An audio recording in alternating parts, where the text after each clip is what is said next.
people who've worked inside criminal justice and public safety systems, we have a saying, which is hurt people hurt people. This is something that is well understood by experts in the field, by practitioners, by community-based organizations. And what that means is when we do nothing in response to someone being hurt, if people remain unsafe and experience trauma and don't get help to heal from trauma, their life trajectories change. It should come as no surprise that potentially committing a crime in the future may be an option. We can do so much to help people, however, because just as hurt people, the other saying that we have is healed people heal people. This week's guest is Lenore Anderson, co-founder and president of Alliance for Safety and Justice, one of the largest reform advocacy organizations in the US.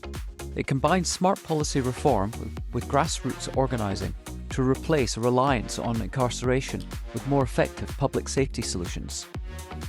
With deep domain experience in law, policy, and justice reform, Lenore has recently published In Their Names, a book that not only provides historical insight into an indictment of how the victims' rights movement warped the American justice system, but created a cycle of trauma.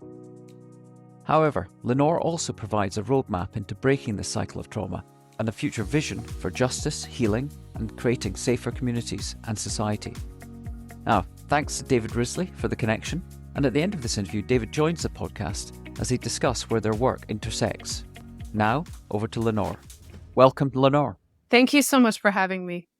It's great to be here. And where does this podcast find you? I'm in Oakland, California. Well, really want to get into what you're currently doing and the world-changing ideas that you're advocating for and the actions you're taking to implement them. But before we really do want to get started by understanding a bit more about Lenore the person, who you really are and who or what made you you. Those are some deep questions to start with, Mark. Appreciate you jumping in there. I'm a mom. I'm a mom probably in most of my identity, and I'm a dog mom too. I love family. That's really what motivates me most of the time is family. Let's see. So, I was born in Waco, Texas, moved around a lot as a child. Not far from here. Yeah, exactly. Yeah. Moved around a lot as a child. My father was in the military. And so part of my identity is a military brat, like many people who grew up in that environment. It meant, getting a lot of exposure to lots of different parts of the country at an early age. And I think some of that exposure, we lived in Air Force bases throughout the South. And he retired when I was entering high school in California. I feel like a lot of my worldview comes from those early years experiencing different parts of the country and seeing both similarities and differences. I really value hard work, Mark. I think that's, when I think about what I offer, it's not, I don't conceive of myself as needing to be or even able to be the smartest person or the person with the most amazing personal story, but I will work hard and I will work hard to achieve a goal. And that's what I've been trying to do for the last couple of decades, at least. Was that ethic ingrained in you because of your father's sort of military background? I mean, I understand. The reason I say that is my father was in the Navy, or what was in the UK was called the Fleet Air Arm on the aircraft carriers, and I certainly remember being highly encouraged to work hard, sometimes with a boot and a back of his hand.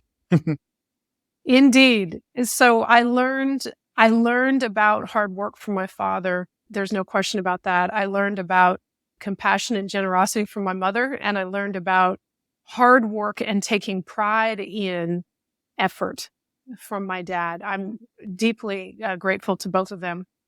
It's a good combination. Compassion, generosity, and hard work. Yeah, my mom, I grew up memories of her painting. She's a painter and a lover of art, a lover of music. And so, yeah, it was a very lucky combination for me. obviously you slightly answered that second question as to who or what made you, your parents. And what about siblings, teachers, and any mentors or any defining, memorable experiences in those early years? Oh, yeah. Well, so I'm the youngest of four siblings, and my oldest sister, her name's Michelle, she instilled a value of social justice in me when I was very, very young. She's been a social justice activist herself, and I really looked up to her as a young child and sort of wanted to emulate what she was teaching me. I think the saying, my family were white Americans, and we moved all around the United States. When we were in Nebraska, my father was getting ready to be relocated to Louisiana. And I remember my dad, sitting us down and telling us that we don't tolerate racism in our family. And my sister Michelle really was a beacon for me in sort of emulating what it looks like to disagree when we see, issues of social injustice coming up. And, that was sort of, back in the 80s. And, I just remember those early conversations with her about, sometimes when you value human rights, when you value racial equality, it means that you disagree with the people around you and even your friends. And you just have to do that because that's what it looks like to care about all of humanity. Wow. What led to her taking such a stance on social justice? Oh, that'd be such a great question for her. She'd be a wonderful person, for you to talk to. It's funny. I think she has always had that independent spirit. Definitely learned about both hard work and compassion from her parents, and I think she just had her own role models. I know she had many early teachers and feminist activists who influenced her own way of thinking. Before we're getting into the what you're working to achieve, as we say, before you leave this mortal coil, a long way to go.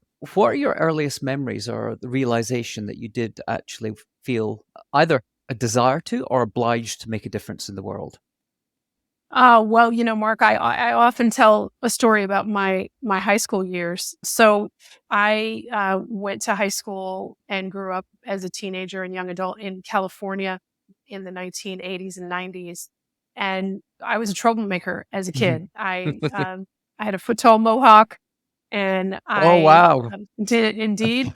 And I took great pride in rebelling, and that got me in occasional trouble, whether it was with neighbors or teachers or occasionally police.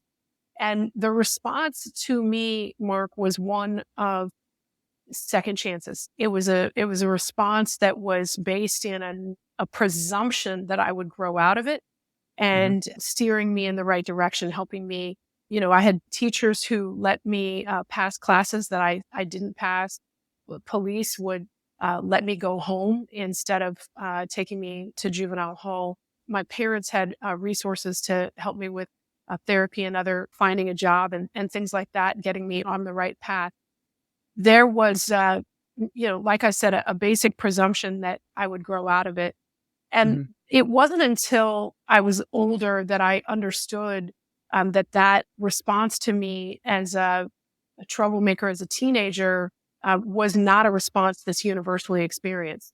In fact, it's the exception to the rule, and it's really primarily a second chances response that's reserved for middle class youth and white youth.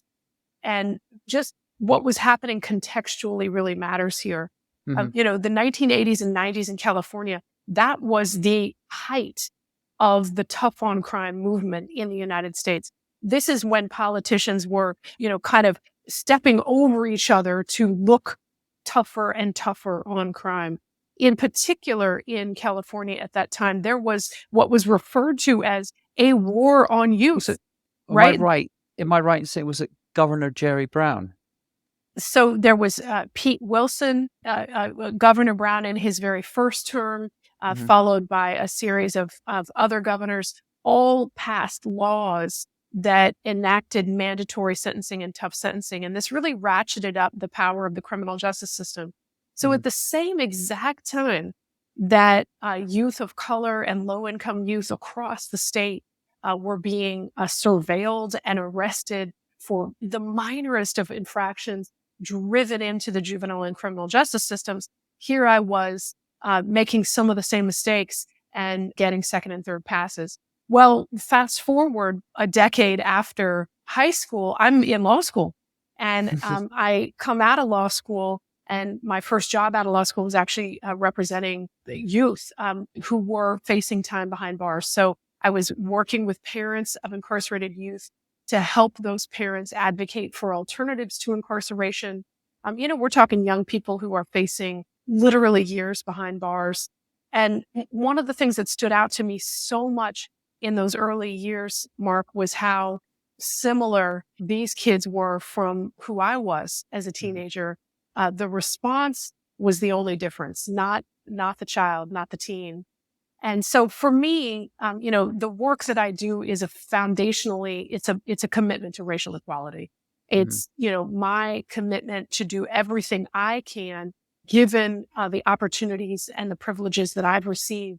It's doing everything I can to give back and to create a more fair and equitable and safer world for everyone.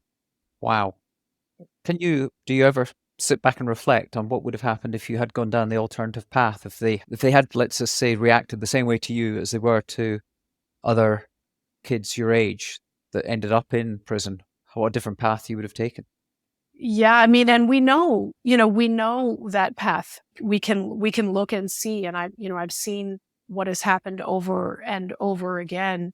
So many young people who are facing time behind bars were hurt long before they ever acted out. And so many times there was no support and no help whatsoever. And so, when young people are getting in trouble, we can look at it as a sign that something may be wrong, that we need to jump in and help this young person. Or we can look at it as, oh, they're committing a crime, and so we're going to offer some level of punishment. And how we look at it changes everything. And so, what I know is if I had received the same, just, punish her response, I would have ended up on the same path. Okay, that's really great context. The irony is that, 10 years on, you found yourself in law representing these kids when you could have gone down such a different path. But what I'm also interested in, that even with a strong sense of justice, when I know what it's like being an idealistic, rebel-rousing teenager wanting to sort of overturn the system, often reality bites and the real life kicks in, and you've got responsibilities and you have to take a proper day job, and suddenly those ideals fade. But for you, they didn't. You actually did go on to study ethics and political science and then law. So obviously there was something inside you still burning. You didn't go down the path of going, well, I'm just going to go and do a engineering degree or a master's in business. What was it that was still burning inside you that set you on that path? Purpose. Mm-hmm. I think for me, guiding my life in service of purpose makes me get up every day. And as I get older, this may be the kind of thing that maybe I would wish I felt differently about, but I've never been motivated by money in that way. I've not been motivated by some of the sort of things that might lead towards making rational decisions about a career. Even the concept career wasn't something that resonated necessarily. I wanted to make sure that I was in service of a larger purpose. That's really what's always sort of kept me going. I feel so grateful to have learned the truth about injustice. And for me, it's the kind of thing that you can't unsee. Once I understood intimately the scale of violence that has happened inside our justice system, the scale of disregard that communities, in particular communities of color, have experienced, that is not something I can look away from. And my hope is that it's not something that anyone who gets the right level of exposure could look away from either.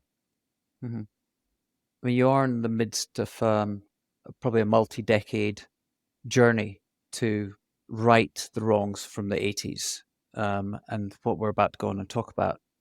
And you're confronting system level change, which is part, arguably, of the American political and cultural DNA that's been sort of woven through the fabric of society since the 80s, as you say, in an unjust manner, deepening probably the racial inequities and the injustice that already existed. Aside from just that daily waking up with daily purpose, you must have to confront. I mean, it's natural human emotion is to confront fragility and doubt. And when you face either uncertainty or resistance, as there must be a fair bit of resistance to what you are proposing and arguing for and advocating for, how do you deal with that? What keeps you going?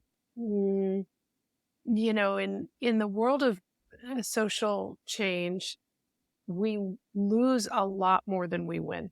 This is not a path Yeah, that anyone should be on if they're looking for accolades. it's not a quick win business. No, No. you're not having, celebration parties every weekend. But it's not about me. Like I think for me, the reason I don't shy away from the risk, the defeat, the devastating losses after years of trying to get the simplest of reforms passed is because I am grounded in the truth, which is whatever I can do, I should do. And it's also not about me. I have been so inspired to meet people along the way. When we're doing a campaign, and we came so close to winning one of our campaigns in one of our states, and, said we lost. And the next day, one of our members, that campaign changed my life, because now I know that my voice matters, and I can go down to the state capitol and I can, try again. Mm-hmm. That kind of collective power is what this is all about. And it's never gonna just be me doing this work. Even when we lose, we move the ball forward for thousands by giving them a voice in our public policies. In a completely different interview area, I try and interview these people called the difference makers, like yourself, and storytellers, and then domain experts in specific areas. And I interviewed this guy called Don Smith, who funnily enough, an ex-colleague of mine from advertising in Edinburgh back in the day. And he's now an inventor. And I was asking him sort of similar questions of how he deals with, when failure, let's say, or lack of achievement of what your aims and goals are goes with being an inventor. And he talked about this philosophy from a German philosopher called emergence. He said, there is no success and failure. Everything is just in a state of emergence. What you were 10 years ago, what you are today, where the world is then and where the world is now, is not where the world's going to be in 5, 10, 15 years' time. Everything is emerging. And you are a part of that emergence. The actions you take, the decisions you make, the actions you don't take, you are part of influencing emergence. So it's interesting when you describe that. It just makes me think of this. We are in a sense of an emergence towards a more just, equitable society. Yeah, that's right. The risk of not doing anything is so much greater than the risk of doing something, right? Yeah, I mean, and there's so many benefits. Again, even if you lose the campaign, even if the policy reform doesn't become enacted, the lives that have been touched by taking that stand, you're providing visibility and dignity to people who deserve it. And that alone is worth the price of admission. You'd mentioned obviously hard work, compassion, and generosity that came from your mother and father, but it sounds like there's quite a tenacious spirit in there. What would you describe your natural gifts or talents as? Oh yeah, well, I have been described as tenacious. That is that is an adjective that has come up on occasion. It bubbles to the top. I do value relentlessness. I don't know who originally said it, but this concept that always resonates with me is this idea of like, we are our own worst enemies. Like we're in the way of ourselves. And so if you can get out of the way of yourself, what becomes possible for you? I love that way of thinking, because what it means is every day that I get up, my job is to get out of my own head and into what I can do with my hands, what I can do with my voice, what I can do in community with other people. If I'm out of my own way, so much can become possible through those actions. So I think that that's something that I really value. I also just really value taking responsibility. The world is ours to shape. What do people compliment you for? Oh, well, let's see. What do I get complimented for? Good listener. I hear that one. Nice wardrobe, which I love. You gotta have a hobby. Definitely do that. Yeah. You gotta have a hobby. Mine is clothes. No, in seriousness. Yeah. So, good listener, hard worker. And, this idea of like getting things done and just showing what it looks like to get things done. I think I've been complimented a lot for my ability to move balls forward. Cool. Well, let's talk about moving the balls forward with the Alliance for Safety and Justice. You're the president of it. Yes. And I've said at the beginning, it supports survivors and establishes a vision for victims' rights. And it's based on providing trauma recovery. And we'll come and talk a bit more about trauma, something that's come up in recent conversations, societal level trauma. But in doing this, you are breaking the cycle of violence and shifting the narrative towards services and prevention instead of vengeance and incarceration. First of all, can you explain how your organization operates? As mentioned, you're not only just trying to change policy, but you are actually confronting these deep-seated beliefs and trying to change opinions about justice, which is no small order. The Alliance for Safety and Justice is an organization that is focused on state-level policy change. We Any state, multi-state. We operate in 8 states currently. Okay. Would be delighted to work in more as we grow. We're a decade old, and so we've made it into 8 states in 10 years. And our model is pretty straightforward. We focus on organizing people and changing laws. We focus on building constituencies of people who are affected by both violence and incarceration. We have 2 constituency groups. One is called Crime Survivors for Safety and Justice, about 200,000 members strong. These are all people who've been directly impacted by violence, who are advocating for support services and also advocating for a new approach to public safety. We have another constituency group called Time Done, and Time Done is focused on, it's people with old records who are focused on reducing the barriers to economic mobility that people with old convictions face.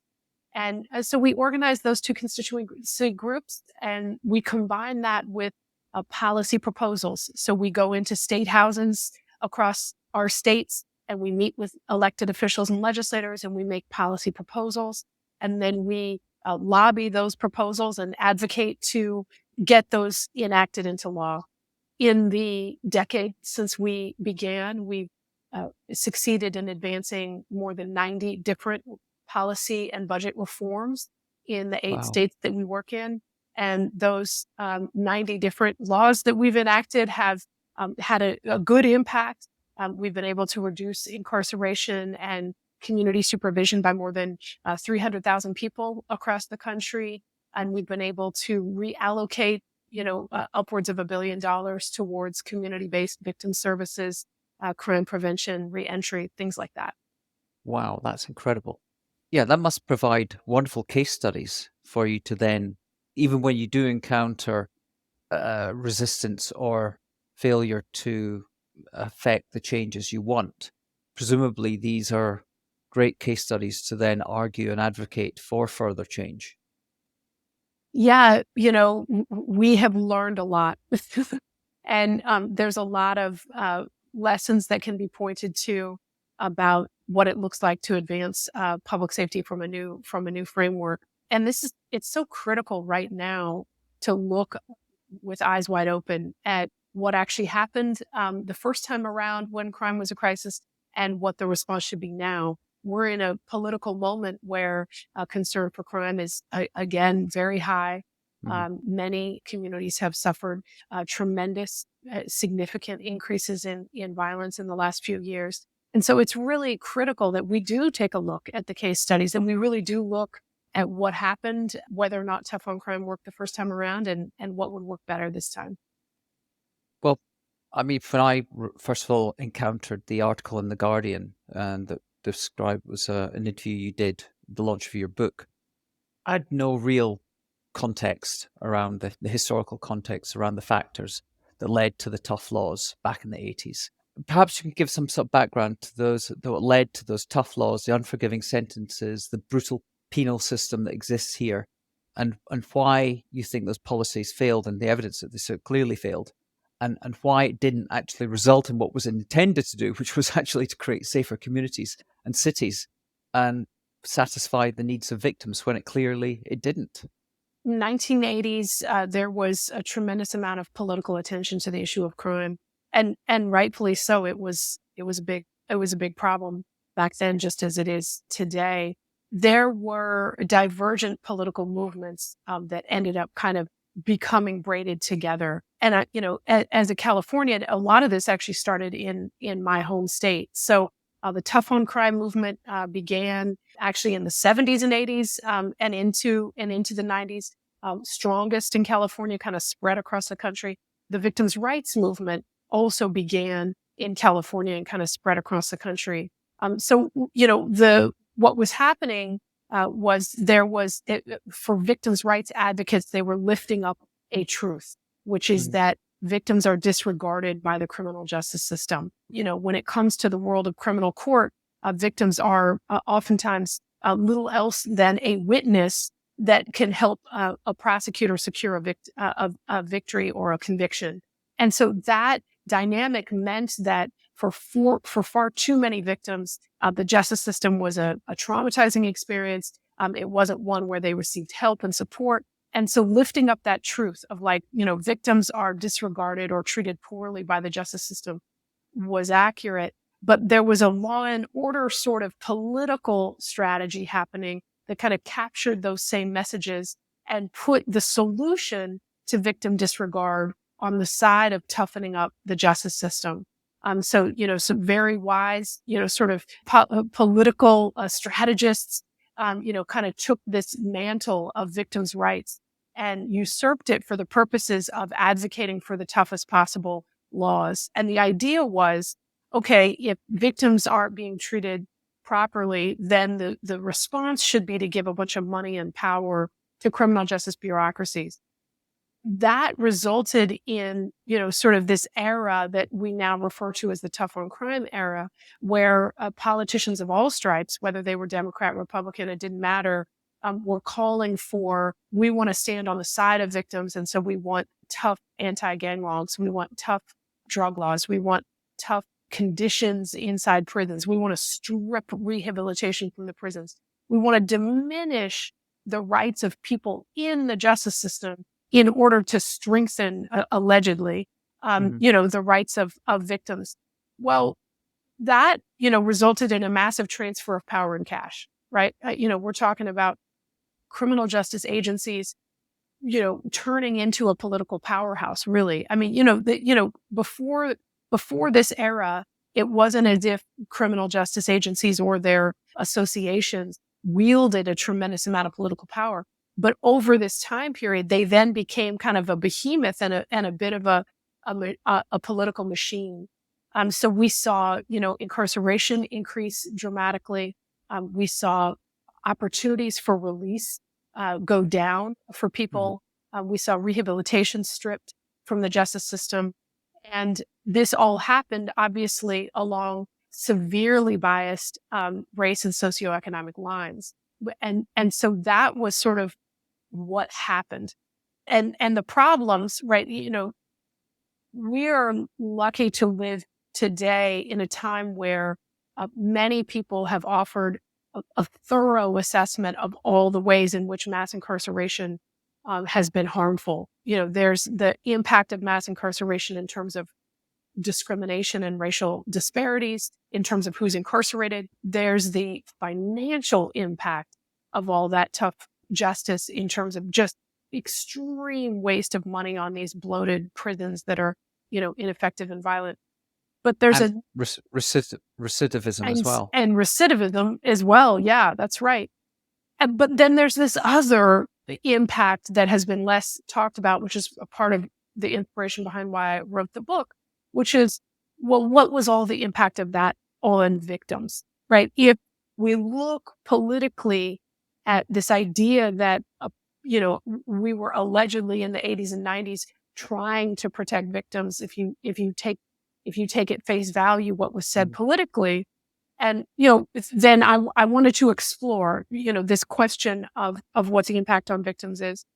What we know to be true from our work on the ground in communities and in state houses across the country is that this myth that tough justice is good for victims is false, right? That in fact, we have hurt more victims of crime through building up the mass incarceration system than we have ever helped.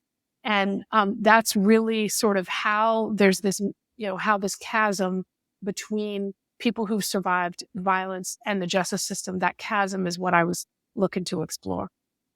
Something else that you talk about in your book is the simplistic issue or simplistic approach of bucketing victims of crime, bucketing either victims of crime or as a perpetrator of crime. And it overlooks the complexity of the victimized. It's something you mentioned when we started the conversation about often a perpetrator is a victim of some sort of crime or injustice or suffering some sort of trauma. You've said that people who are frequently vulnerable to everyday violence, low-income folks, people of color, immigrants, individuals with disabilities, those who are unhoused, these are ongoing societal barriers to being protected from harm. And it leads to the likelihood that they may later commit a crime. You've got this amazing stat. It's roughly 90 to 95% of people who get arrested and convicted of crime were a victim before. When these laws were enacted back in the 80s, was there no evidence back then that people that commit crime, even back in the 80s, that was still a recurring issue? And given that is the case now, what is being done today to try and address this now that we know the reality? Yeah, and I think that the world of politics is not always informed by the world of science, right? To say the least. Yeah.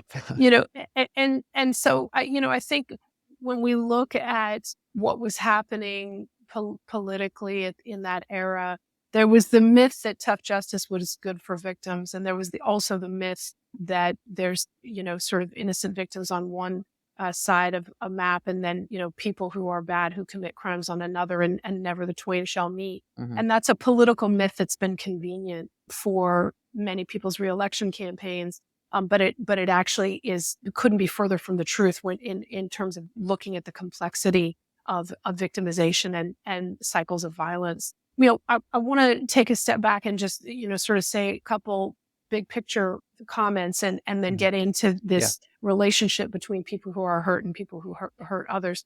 So there's three reasons why sort of the tough justice era that led to mass incarceration has hurt victims. The first is because there is no evidence that the tougher the sentence, the less crime you have, right? In fact, the National Academy of Sciences said, in the most comprehensive report written to date in 2014, that lengthy sentences are ineffective as a crime control measure. There is no evidence that deterrence. No deterrence. This isn't going to actually turn people's lives around to give them 25 years as opposed to 15, as opposed to 10. So that sort of is one reason why victims were hurt. The second is because in doing all of that mass incarceration under the mythology that longer sentences worked, you depleted an immense amount of resources that could have been available at the community level for investment in community-based public safety and community-based crime prevention. But then the third reason that mass incarceration has been so harmful for victims of crime is because it's literally blinded the public, right? It has blinded the public to the complexities and the nuances about how crime and victimization happens, and to the true needs of most people who are survivors. And so, if we are able to get rid of the mask, to take away the mythology, to let go of, the stories about, crime and violence, and actually look at the facts, that's when you can start to see what we talk about, people who've worked inside criminal justice and public safety systems. We have a saying, which is hurt people hurt people. This is something that is well understood by experts in the field, by practitioners, by community-based organizations. And what that means is when we do nothing in response to someone being hurt, if people remain unsafe and experience trauma and don't get help to heal from trauma, their life trajectories change. It should come as no surprise that potentially committing a crime in the future may be an option. We can do so much to help people, however, because just as hurt people, the other saying that we have is healed people heal people, right? And so if we could actually build an approach to public safety that was grounded in healing trauma, we would go so much further to stop the cycle of crime and violence than what our tough justice system has built. So, and just to then get into a little bit more about, kind of what you were describing. So, 90% of the people going into our criminal justice system have prior histories of trauma, have been experienced victimization. It's really critical to understand that oftentimes this has been repeated trauma, right? Repeated experiences of victimization and little access to, the kinds of supports that we all need, that everyone who has experienced trauma needs to recover from that. And one of the most sinister aspects of American criminal justice is people who have experienced trauma who then later commit a crime are placed inside facilities that are literally designed to cut people off from humanity. Like, these are places that are designed to, exacerbate trauma. That's our current, sort of response, whether it's, the solitary confinement or the crowded prisons with daily fighting and suppression from guards. I mean, these are not environments that are in any way conducive to what we would need to do to improve public safety, which is heal trauma, address underlying drivers, provide people pathways to engage in behavior change. That's not going to come from the kind of toxic culture that is built up in too many American prisons. What you just described about hurt people, is that also tie into what you described as a hierarchy of harm? So in the book, when I'm talking about and describing what I refer to as a hierarchy of harm, what I'm talking about there is the fact that we have a criminal justice system that has never been very good at seeing most victims, right? So we have something that isn't talked about all that much, but is profoundly true, is that we have a criminal justice system that discriminates against victims frequently. And this discrimination can take the form of which victims get access to victim compensation or victim assistance in the aftermath of being hurt, to which cases are investigated most thoroughly, to which victim experiences make the nightly news and drive politicians to introduce laws and try and reallocate money towards something. When it comes to being a victim in the United States, there is a hierarchy of whose harm matters to our criminal justice system and whose harm has not mattered all that much. Which I'm assuming is racial biased. It's along race and socioeconomic lines. And we have seen this. And I just want to, let me just give you some examples, Mark, because these are some devastating truths that are not elevated in the public discourse on crime all that much. In the city of New Orleans in 2017, a report came out that the New Orleans prosecutor's office had arrested 150 victims of crime over a 5-year period arrested to compel their testimony in court. Okay. We're talking Wow. victims of domestic violence, victims of human trafficking, victims who witnessed or had been victims of shootings in the neighborhood. Why Why? would they not want to testify? Well, so let's answer that in two parts. Mhm. First, just to give you a flavor for what I mean by the hierarchy of harm, the experiences of victimization that the victims who were arrested by the prosecutor's office had were diverse. The unifying feature of which victims were arrested and which were not was almost all of the victims who were arrested by the prosecutor's office were low income victims of color, almost all of whom were women. Okay. So that's who is being arrested. All right. And then to your second question, which is why would they not want to testify? When we have a justice system that has been as racially biased as ours has, we have to confront the truth that there is a massive trust gap. Okay. Many communities, particularly communities of color, have not been able to rely on the justice system to deliver protection or to deliver safety. It is, for many people, it is actually more dangerous to interact with the justice system than it is to stay away from it. We have not had a justice system that has been very good at protecting people and allowing people to be assured that there won't be any retaliation. We have not had a justice system that has been very good at protecting survivors of things like domestic violence and human trafficking. This is not a place where people can rely on, hey, if I engage, I'm going to be okay on the other side. For many, that it's actually more dangerous. So again, when you look at what the prosecutor's office in New Orleans did, the reason I think this is so illustrative of this dynamic of a hierarchy of harm is that the prosecutor's office was arresting primarily low-income victims and victims of color for the purposes of compelling their testimony, with no regard for the impact on the lives of the victims who were experiencing this. It was so shocking, that remarkable lawyers at organizations like the ACLU and Civil Rights Corps came together, filed lawsuits, tremendously courageous survivors like Renata Singleton came forward and told their story about being incarcerated. She was someone who, it was a misdemeanor case. The perpetrator didn't spend a single day in jail. The victim of crime, Renata, she was in jail for 5 days. The impact, that collateral impact on It's families, astounding it's to hear. astounding. You just can't So, believe that. so these champions for justice come forward, and survivors leading the way tell their stories. Lawyers file a lawsuit. It made national news, right? So this was something that drove headlines. There was shock that we would be arresting victims when there's so many other ways, by the way, to compel testimony if that's really your goal. And so much so that the laws changed. So now there is a court order, and New Orleans can no longer engage in this arresting of victims. But it's just one example of what happens chronically. I mean, my organization, we work with survivors of crime across the country. That's who our membership is.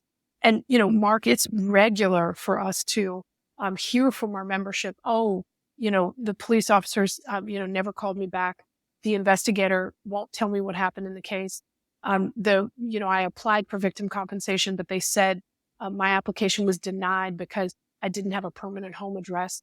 This is what is happening with alarming frequency. And this matters a lot. When people have been hurt by violence and we do not provide them with help, we are setting them up to be even more vulnerable than they were before they were hurt. The long-term impacts of violence are substantial. You go into debt, right? Victimization debt. We have so many wonderful people in our organization whose loved ones have been killed by violence. They took on enormous financial burdens when that person died. If you can't get help recovering from that debt, that has lifelong impacts.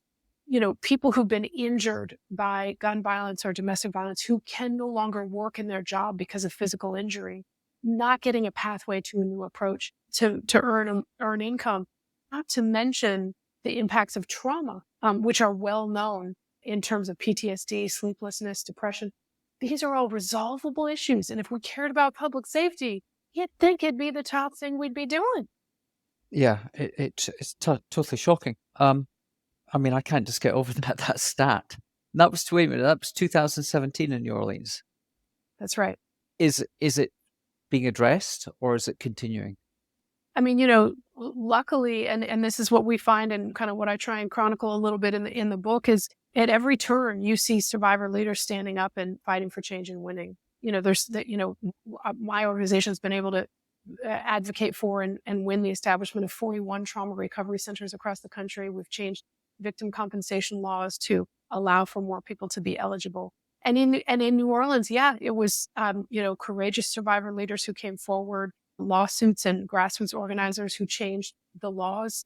And this was all just very recently, right? The case settled within just a couple of years. So this is present day. These are present day struggles for fairness and visibility for all victims.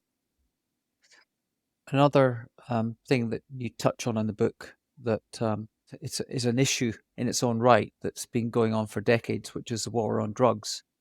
And without getting into the arguable ineffectiveness, or the blunt ineffectiveness of the war on drugs, you stated that along with the push to increase victim rights, it's led to an increase in surveillance in predominantly low-income neighborhoods, and neighborhoods often of color as well, which just is another factor in reinforcing racial disparities.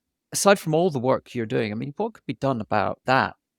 One of the stories I tell in the book is about the city of Cleveland, and this is a city that, frankly, wasn't doing anything all that much different than any other city at the time. But when the political call to action was tough on crime, what that resulted in was a transfer of cash from the federal government to the cities, mostly for police departments, mostly to militarize those police departments. And that meant that surveillance, particularly in communities of color and urban communities, skyrocketed.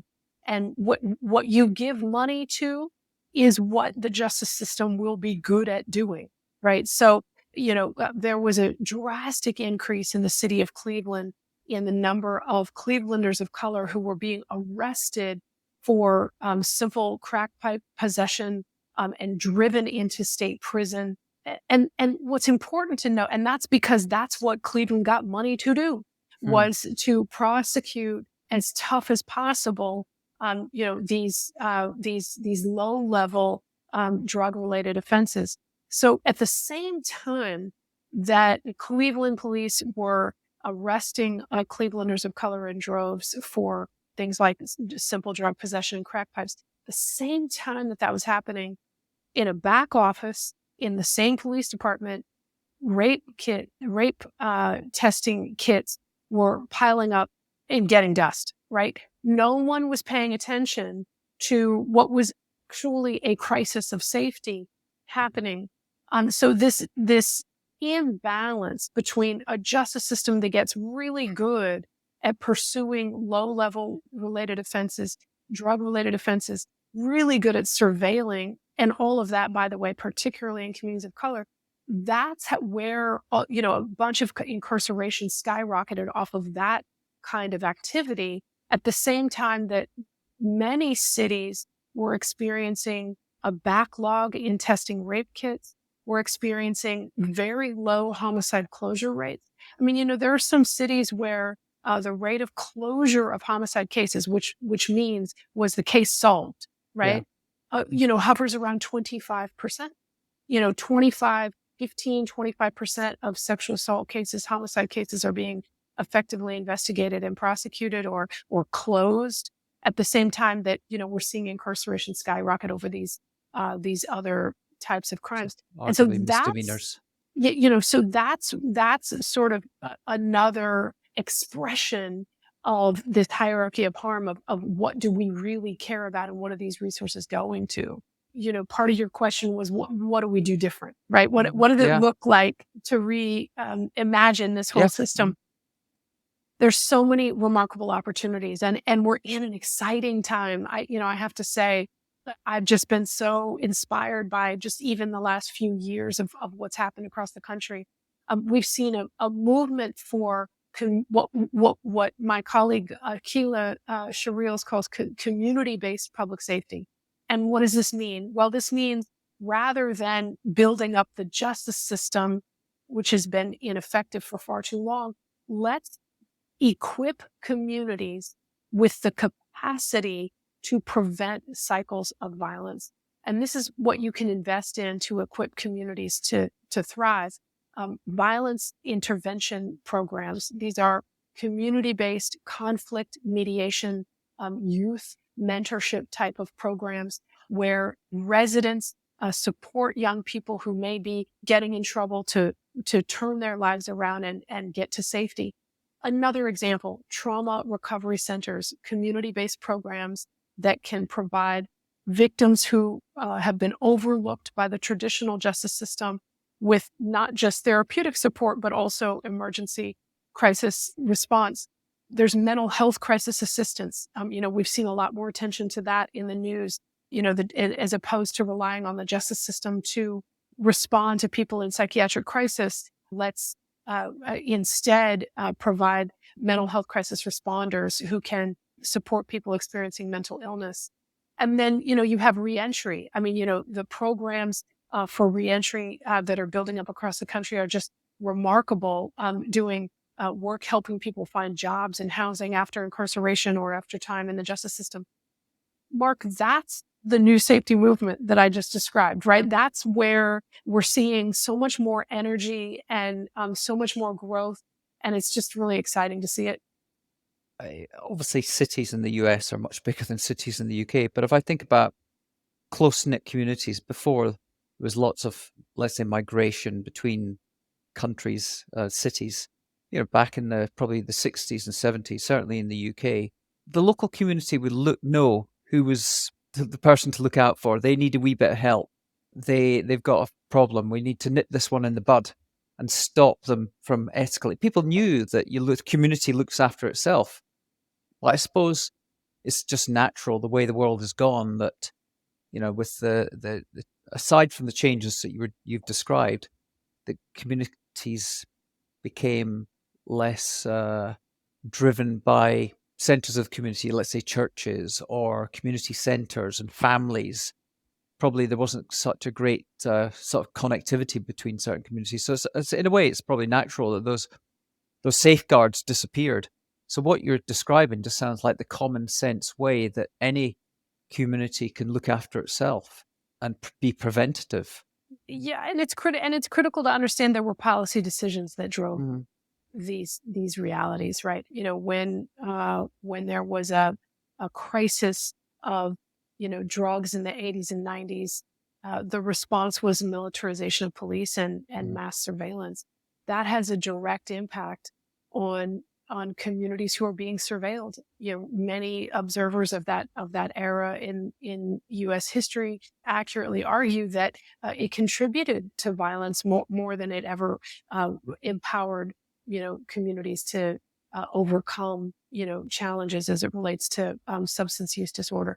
So I think that it matters a lot at the level of policy. Do we see communities affected by violence as partners in resolving it or as problems to be surveilled? And Mhm. we either give communities dignity and support natural leadership and empower people who can solve these problems, or we end up building up a massive justice system that's better at surveilling than it is stopping cycles. There's another thing you talk about in your book that I was sort of slightly aware of, but didn't realize it was such a groundswell of opinion.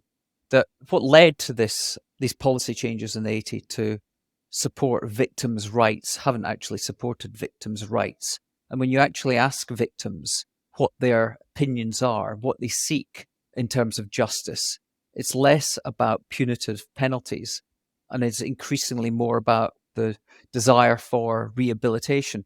And it's something that previous guest David Risley talked about in restorative justice systems. So can you just expand upon that and what you're seeing in terms of what victims really seek? So my organization, we have conducted surveys and interviews with diverse victims of crime. We've surveyed more than 10,000 survivors of crime and violence in the last decade. And we have done these surveys to be able to elevate representative opinions. Much of the time, when it comes to what the public thinks victims want, it's driven by anecdote. It's driven by one story that made the media, that drove news coverage for, several cycles. So we wanted to counter that with representative information, which is why we engaged in research and surveying. And what we found is, first of all, there is no monolith. Victims have a wide range of opinions and a wide range of desires from the criminal justice system. But one of the most common things that we have found across demographic groups is that what victims want is for what happened to them to not happen again. And the resulting policy preference is for rehabilitation and more investments into things like mental health, crisis assistance, and violence prevention over and above extreme sentencing, because it would be more effective at stopping the cycle of crime. When you look at, what victims are saying through our surveys and research, there's a 2-to-1 preference for rehabilitation over punishment, a 5-to-1 preference for shorter sentences if it means we can put more money into crime prevention and violence prevention. Those are the kinds of trade-offs that matter a lot for our public policy officials to understand, because it kind of flies in the face of what that mythological, story is that's out there about who victims are and what they want. Just as an aside, do you ever get into conversations with policymakers just using international examples of different models of like the Scandinavian models and what they do in Norway in terms of their justice systems, which are radically different? Yeah, there was a tour of probably about 8 or 9 years ago. There was a group of public officials, mostly from California, but I don't know that it was exclusive, who actually went and visited the German correction system for the purposes of understanding some of the key differences between that system and our system in the United States. And there's a few key features that matter a lot when it comes to public safety. One is that in some of those other systems, what we see is a goal of rehabilitation. The goal is not maximum punishment. The goal is rehabilitation. And built into the correction system is an anticipation that the person is going to be returning. And so we want the person to be returning as capably as possible, so that they can not just be law abiding, but be active contributing members of our families and communities. So it's just a completely different orientation. And I think when public officials have an opportunity to experience that firsthand, it does have a kind of a breakthrough impact in terms of their understanding. And I would say the same about looking at restorative justice models, whether that's international or domestic. When people who are, not familiar with an alternative way of repairing harm, when they see what happens in restorative justice programs, it's life-changing for them. The great thing with your book, because it provides us, say, historical context and tells some great stories rather than just using data to bring to life the injustices and the experiences of victims, and this examples of this hurting people. Now, healing people can heal people. But what's great in the latter part of your book, I think in the sort of last, from chapter 10 to 14, I think it was, you set out a roadmap and a vision of a more just system. Can you provide an overview and some examples? I mean, I know you've touched on it already in terms of this community-based solutions, but you have clearly thought about and looked at what can be effective and why it is a viable alternative to what exists now, if embraced at scale. And also the fact I think it's interesting as well. So you've done you've done the math. You've broken down the cost and the show of the sort of the level 1, level 2, level 3, and the impact that it can actually have. And so the first thing that I describe as needed in my book for a new approach to public safety is transforming what we conceive of when we talk about victims' rights. Mm. For a long time, the traditional way of looking at victims' rights is a right to speak in court proceedings and things that are valuable, but are woefully inadequate. One of the things I lift up is this idea of a right to trauma recovery, that we should prioritize ensuring that when people are hurt by violence, that they get access to real support to recover from that trauma. That looks like trauma recovery centers. That looks like school and housing and employment accommodations. And that is possible if we prioritize recovering from trauma. The second proposal that I make is really related to recognizing that we don't know very much about who victims are and what victims want. Most of the time, conversations around criminal justice and crime revolve around crime statistics. Mm. And that's it's so limited in its viewpoint. Crime statistics are a very limited snapshot of only what is reported to police. Most crime and violence is not reported to police. And so looking just at what comes into law enforcement, on a day or a year isn't going to tell you very much. So, there's a need to take seriously this idea of human-centered information related to victimization and information related to what people who aren't experiencing safety in their homes or communities are going through and what their needs are. So we need a new right for victims, and we need new data. And then the third thing I talk about is sort of what you were referencing there in terms of the cost. This concept of scaling up a new approach to safety. It is so much more cost effective to invest in community-based violence intervention workers, community-based trauma recovery center workers, mental health crisis assistance responders, and reentry case managers. That's the forefront of the new safety leadership. That's who we should be investing in at the community level.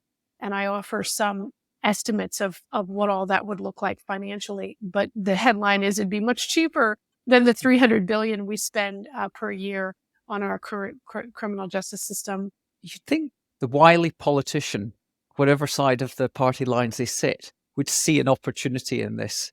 That something going, well, I'm going to save you taxpayers a shit ton of money, and this is how we're going to do it.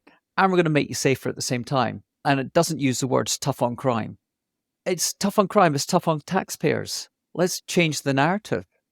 I mean, that just seems like it's a policy decision, and a winning policy decision waiting to be snapped up by some smart politician. Well, why aren't they getting it? Well, they're growing in numbers. I got to say, they're politicians on both sides of the aisle have in fact talked about the budget busting nature of our approach to criminal justice and how we just literally simply can't afford to do this sort of dysfunctional, incarcerate our way to safety approach.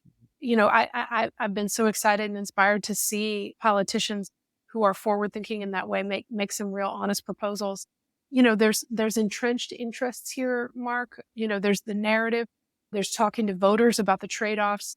Those things really matter. But, we have to be honest that, there's associations, others who hire lobbyists and, go work the Capitol and opposing lobby groups. Yeah. Well, one of the challenges with building up these big bureaucracies is some of these criminal justice bureaucracies, the thing that they're best at is protecting their own financial interests, really. Yeah. And so, we have to be honest about that. And again, there's so many good people who work inside, all layers of criminal justice systems who want a different way. But those interests are not always represented by these associations that walk the capitals. And, so we have to engage with the forward-thinking leaders inside the justice system, the forward-thinking politicians who are willing to stand up for what's rational and build the movement that way.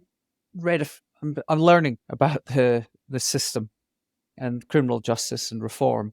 But there's lots of organizations, NGOs, charities working in this area, from the Innocence Project, which obviously deals with has a different side Hmm. of the system, to other projects that really focus on reducing recidivism and creating economic opportunity for ex-inmates. As this is a system-wide problem, how are you working with other organizations in collectively to, let's say, to create a unified narrative so that there isn't just individual organizations chipping away at this massive system that is essentially the industrialized criminal justice system? Is there more that can be done Yeah, collectively? we have some wonderful partners that we work with to advance, our efforts. At the federal level, we have something called the National Coalition for Shared Safety, and that's a coalition that involves leaders, from violence prevention, leaders from reentry, mental health, and victim services, all sort of working together on unified messages and unified strategies to get more federal dollars to go to these kinds of solutions at the community level. And in each of our states, we work with a really wide range of, collaborators and coalition partners. Our organization is nonpartisan. We take great pride in our capacity to partner across the political spectrum to advance change. So we have all kinds of partners, whether it's grassroots or political organizations or labor associations, business associations, faith Mhm. associations. A lot of the time, what's possible in terms of coalition is really driven by if resources are available to allow for organizations to collaborate. So we've been really grateful for, philanthropy's interest in seeing more and more organizations come together. And, I think there's a lot of possibility out there for even more collaboration moving forward. But, just to give you an example, faith-based organizations have played a huge role in Mhm. advocating for criminal justice reform, and so is the business sector. In Michigan, Michigan passed a series of what are called clean slate laws. And these are laws that allow people with old records to clear their records so they can become eligible for jobs and housing. And the clean slate package in Michigan was passed not just with, public safety and criminal justice reform organizations like mine, but also business leaders. They were a huge ally in that campaign. And they really, because of that partnership with business leaders and also faith leaders, that was sort of the three-part coalition that was able to get clean slate passed in Michigan. That's really interesting. What, just as a matter of interest, what states do you operate? You said 8 states? Yeah, the big ones. So we're in Texas, we're in Florida, California, Illinois, Ohio, Michigan, Pennsylvania, and Arizona.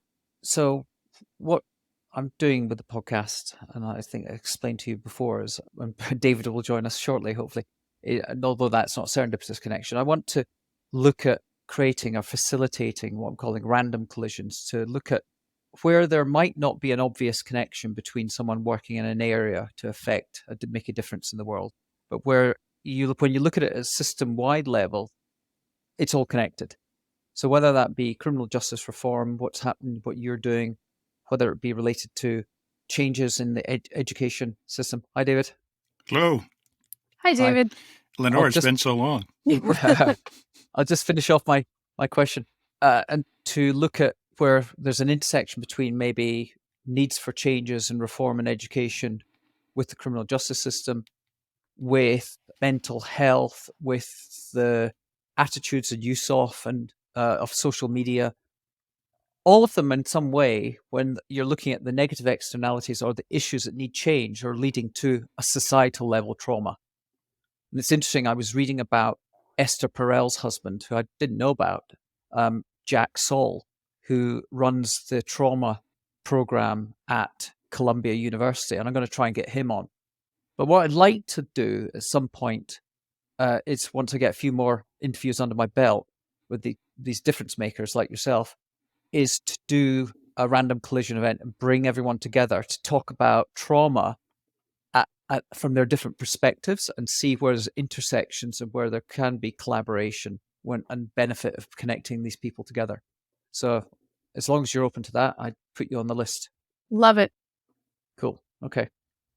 Counts for you as well, David, by the way, you know that. And also, what I need to do as well, and my final question is, who do I interview next? Because I want to tap into your network, into your wisdom, your experiences to help me connect these people that are all action takers, that are all creating progress, albeit in small steps in some cases and not as fast as you want, but collectively. Yeah. I think people need to know that there's a lot of people out there taking action, driving change, and I've got a massive train line right next to me. One of these long Texas trains drives me Totally. nuts. Yeah. So as long as you're open to that would be great. Absolutely. And it's all based on reciprocity. So you don't have to answer it now, but the question will be, who do I interview next? So Well, I can send you a long list. excellent. Well, we'll do that afterwards. And But Lenore, anyway. you can guess who was on my list. That was you. Oh, Yeah, you. okay, great. Anyway, now that I've got you both here and you're working in parallel, let's say parallel tracks with the same intent, which is to confront the injustice in the system. And I'd just love to get both your perspectives on where your work intersects, so I understand that, and also in terms of where there might be an opportunity to get you together in some sort of design thinking workshop, and who else would have to be in that to make it beneficial, whether it be someone working within state government or be an elected official of some description. It's really just to get you to bounce off each other for a minute or two. What are your thoughts on that, David? Well, first of all, the intersection, as we talked about in our conversation yesterday, episode 17 of Just as Voices. The intersection, I think, is twofold. One, the commonality of trauma as a common denominator in both the victim side and the perpetrator of harm side of the crime equation, and the need to address it if we're going to achieve either justice on the one hand or public safety on the other. It's a win-win if trauma is addressed. It's a lose-lose if trauma is not. By not, I mean neither for the victim or for the perpetrator of the harm that caused the trauma to the victim.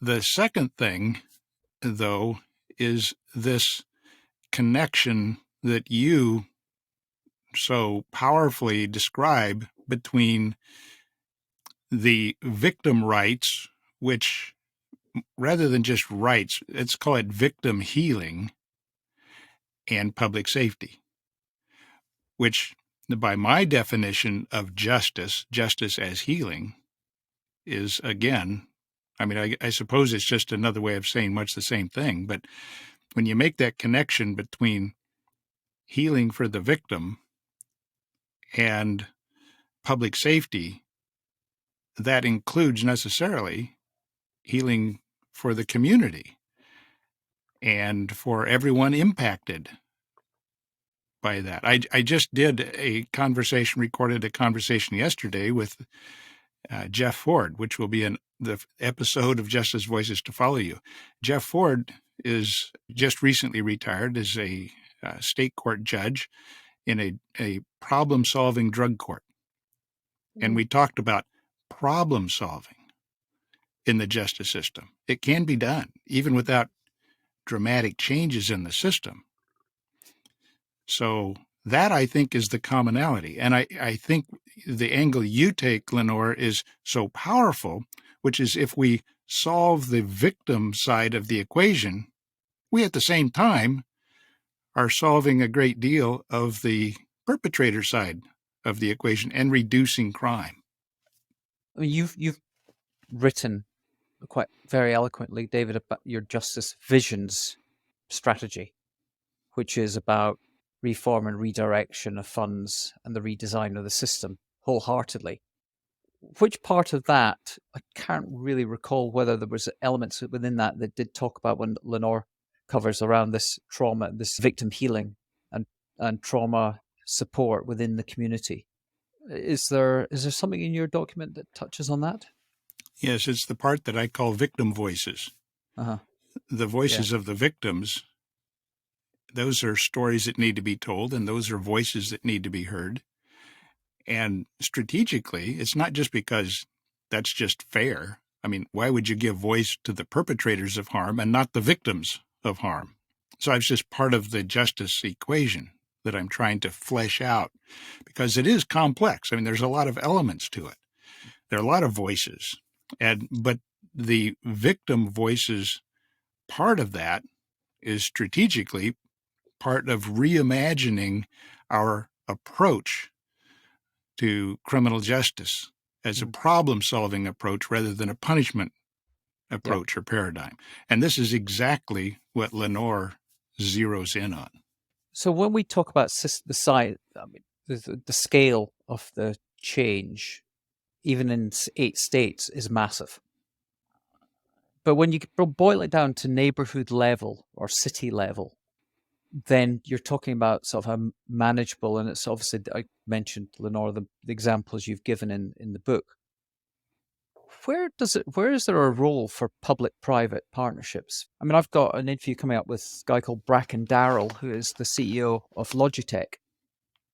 And his focus for the next 10 years is to address diversity, equity, inclusion, and justice within his organization's orbit, to address the stigma of mental health and to become carbon positive.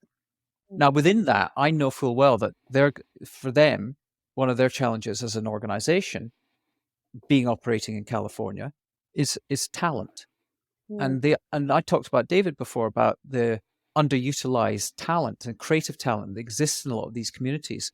So as you make the economic argument for savings in taxpayers' money, there's also the benefit to society as people avoid going down one route, start to utilize their talents and become a resource for local businesses, not just a resource, a market.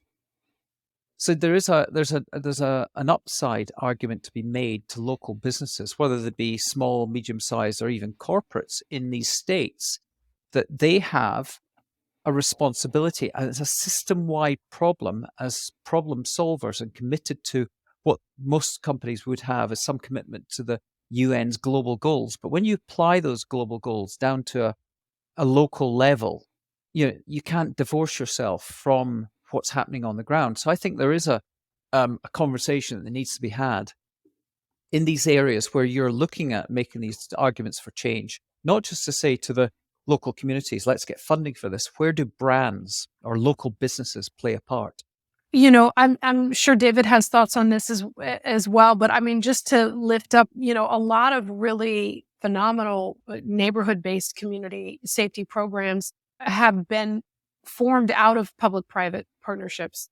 Many of the trauma recovery centers that we support get a mix of philanthropic dollars as well as local business support as well as government dollars. The same can be said for many of the reentry programs. I think what it takes is it takes leadership, and it takes leadership either from the private sector or the public sector, but the leadership to bring those two sectors together and say, we want to collaborate to support these types of community-based safety programs. That in almost every neighborhood I've ever come across, these programs already exist. They're operating on a dime, and they haven't been invested in by either the private sector or the public sector.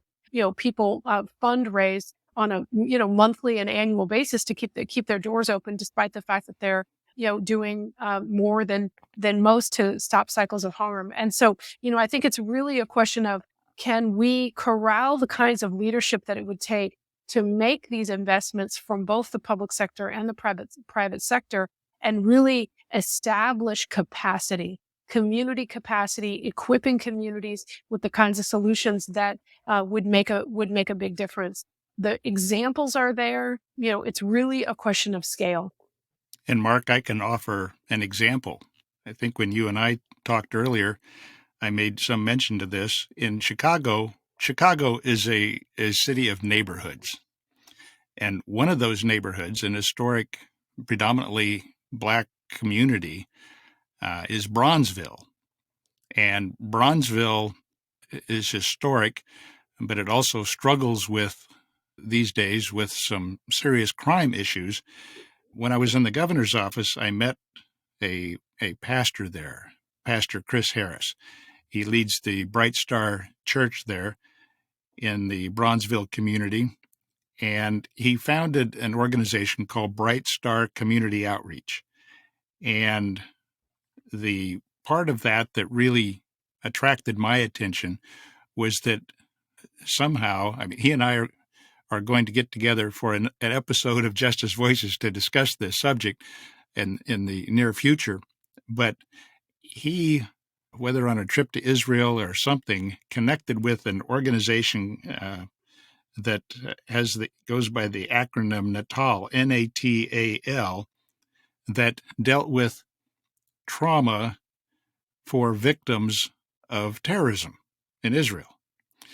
Well, he brought them to Bronzeville, and they trained people in his church and in the community in trauma-informed care for people in the community.